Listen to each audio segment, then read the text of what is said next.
Authenticity and truthful living is a delicate art form, especially for queer people, because regardless of what your life may look like to other people, only you can determine if you are living truthfully, right? And even though we might be putting on a good show and other people really can't tell what's going on, still, underneath the surface, we are dealing with some incredibly debilitating and painful patterns of hiding parts of ourselves.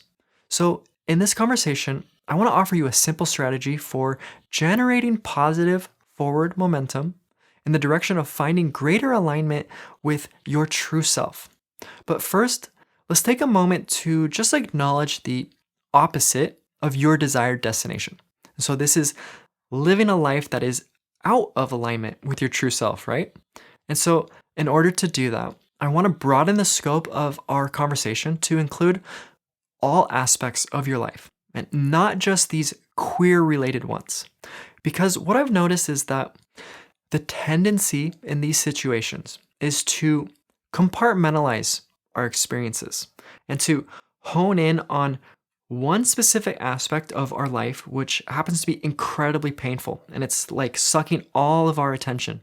And then we say, like, okay, this situation right here, this is the source of all my problems. And so if I could just be more honest about my gender expression or my sexuality or my creativity, then I would really feel like my true self and I won't experience these problems anymore.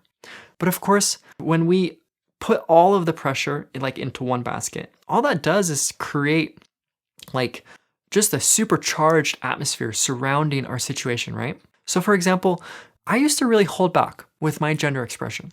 And even though I was well aware that I wanted to change this part of myself, I couldn't because I had become so hyper aware of the problem that I had begun to feel paralyzed. And I had built it up into such a huge thing that it felt like it was overpowering me. And so for a while, I felt totally hopeless. And I felt like I was stuck in a situation with no way out. But then I realized something really powerful, which helped to dislodge some of this stuck energy. And what I realized was that in addition to this big giant problem, which was sucking all my energy, there were also dozens of these micro situations all throughout the day, which were also out of alignment. None of which actually had anything to do with my gender expression per se, but for whatever reason, these situations didn't have the same power over me as my big gender problem did.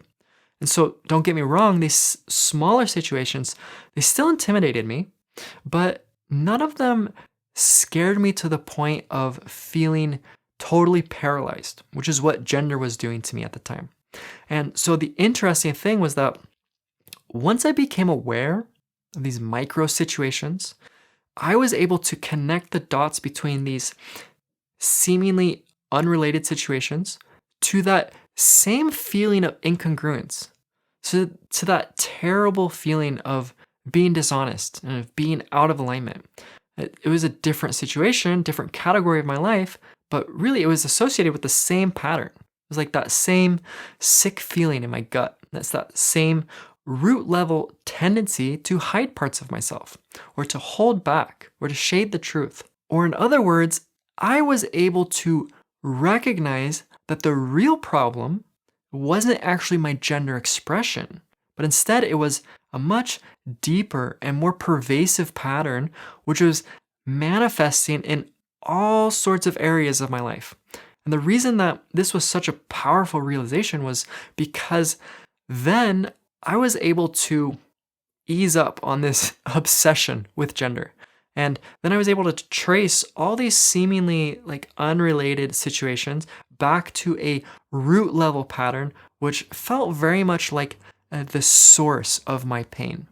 So then, instead of focusing on a battle that I just really wasn't ready to fight yet, and that was gender, instead I shifted my intention towards generating these small wins throughout the day. So I'm talking tiny little micro improvements.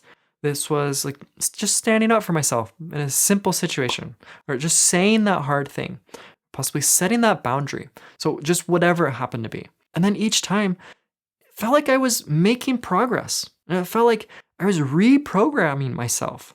Hence, in a weird way, it felt like I was making these tiny little dents in this previously huge, unapproachable gender situation. Because in my heart, I knew that by addressing all these small situations, I was actually addressing the same root level pattern, that same tendency to hide myself, to change myself, and to sacrifice myself. And in the same way, you probably have a big situation too, with a lot of history and a lot of solidity, and it's been around for a while.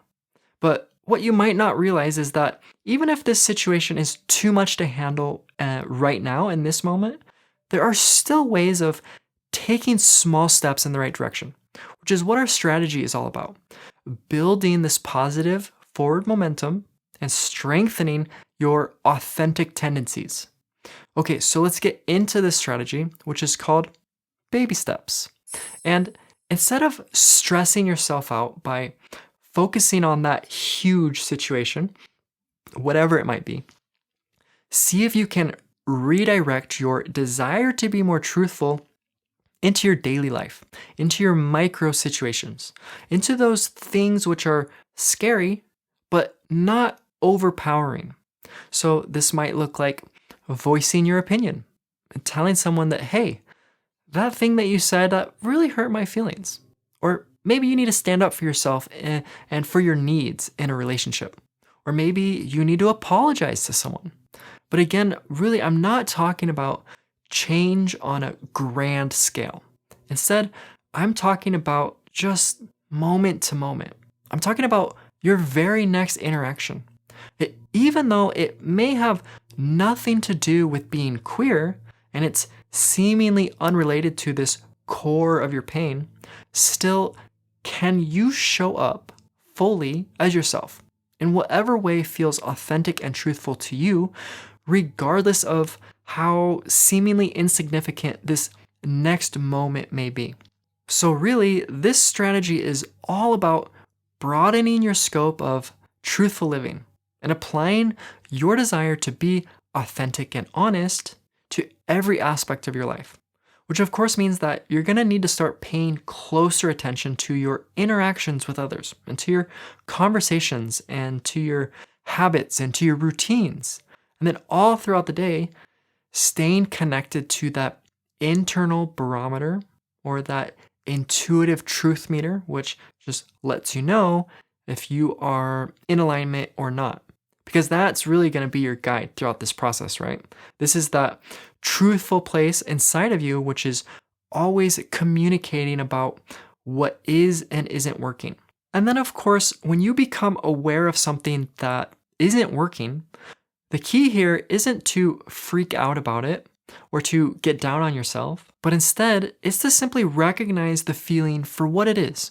It's a message from your truth, which is helping you to find greater clarity about who you are meant to be in this world. So please, throughout this process, don't forget to be kind and gentle with yourself. And really see if you can start appreciating all the moments when you actually are showing up as yourself and giving your credit for what you are doing right.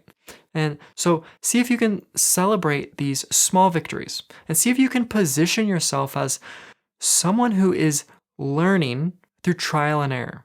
And most importantly, see if you can be okay with being exactly where you are, right in the middle of an uncomfortable situation, right in the midst of your own evolution.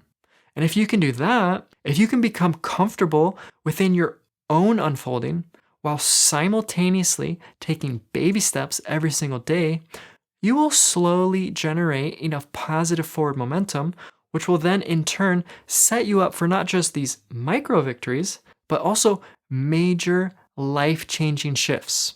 And then one day, that huge situation, which has been overpowering you for as long as you can remember, well, it's going to be nothing more than the natural next step of your own evolution. And if you want to learn more about embracing exactly where you are and trusting in the divine timing of your own evolution, then you should watch this video and I'll tell you about how to do just that. All right, that's all I've got. I will see you in the next one.